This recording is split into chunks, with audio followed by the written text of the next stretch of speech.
There's something about the American West that is truly unparalleled. The landscapes of California, Nevada, and Oregon, and through neighboring states, offer a diversity that is simply breathtaking. Each state boasts its unique scenery, transforming almost instantly as you cross their borders. We are excited to share it with you, and we hope you savor every moment as it is just the beginning of our journey. Our trip began in our home state of California with the Overland Expo in Redmond, Oregon as our destination.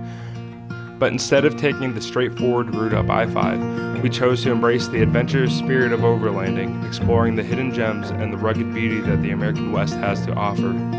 Join us on this journey as we delve into the heart of the West and beyond. Enjoy the ride. With me at the trailer, it takes me like about 40 minutes to do the trail. Yeah, that's fine. I gotta go kind of slow. Yeah. We're getting hungry, so... I am too.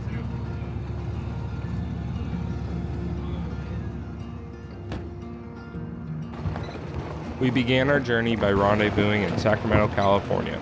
Ken and Carlos arrived from Los Angeles in Ken's 2022 AEV Ram Prospector XL, outfitted with an OEV, backcountry camper, AluCab awning and shower tent, and topped off with an AEV snorkel, lights, worn winch, and 40-inch Yokohama Geolandar tires. They met up with Christian and me, I'm Carson by the way, in my 2016 Toyota 4Runner SR5, towing a home-built off-road trailer outfitted with a Smittybilt Overlander XL rooftop tent, Napa Maxi Track awning, and approximately 40 gallons worth of extra water, gasoline, and diesel for the trek ahead. From Sacramento, we set out in search of a campsite for the night just outside of Truckee. Ride this edge along the side, that way it keeps it... You should actually take it farther to this wall. Yeah.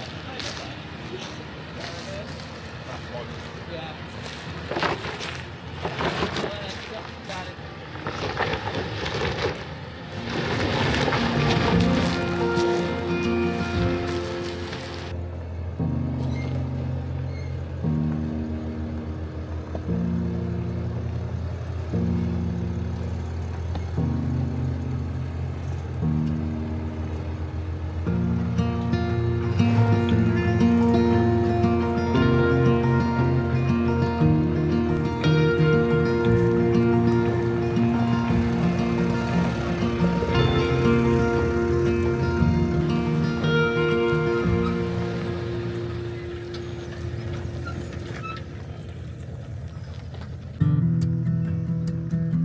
As we continued along the mostly mild trail into Tahoe National Forest, we encountered some slightly more rugged terrain.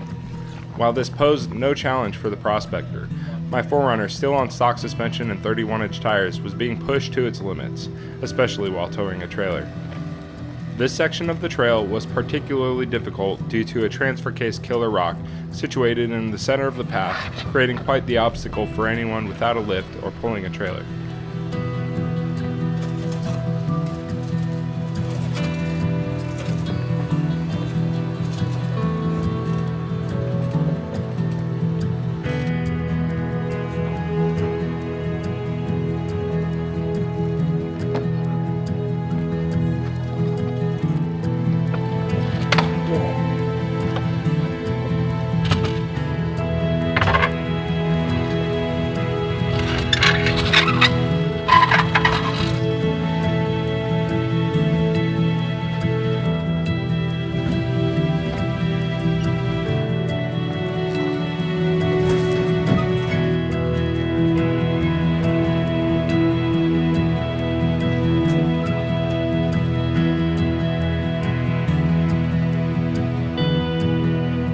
Prospector, of course, handled it with ease, though navigating a 3/4 ton truck with a camper on a relatively narrow trail can get a little hairy at times.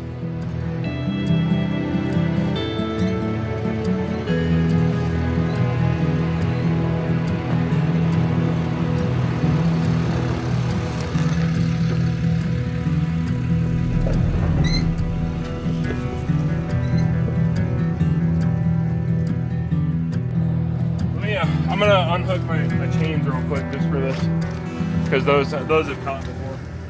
Yeah, I think you could go straight, honestly. I think it'd be okay.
Despite a few challenges, we managed to reach our campsite mostly unscathed, except for some bent side steps and a small scrape on the alu cab shower tent's case.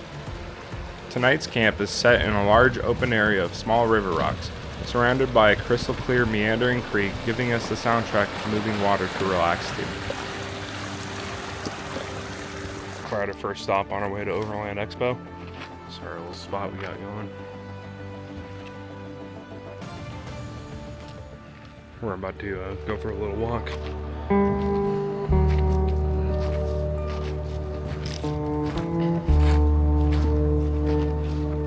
Unfortunately, we encountered issues with our cooking setup that would haunt us for the rest of the trip.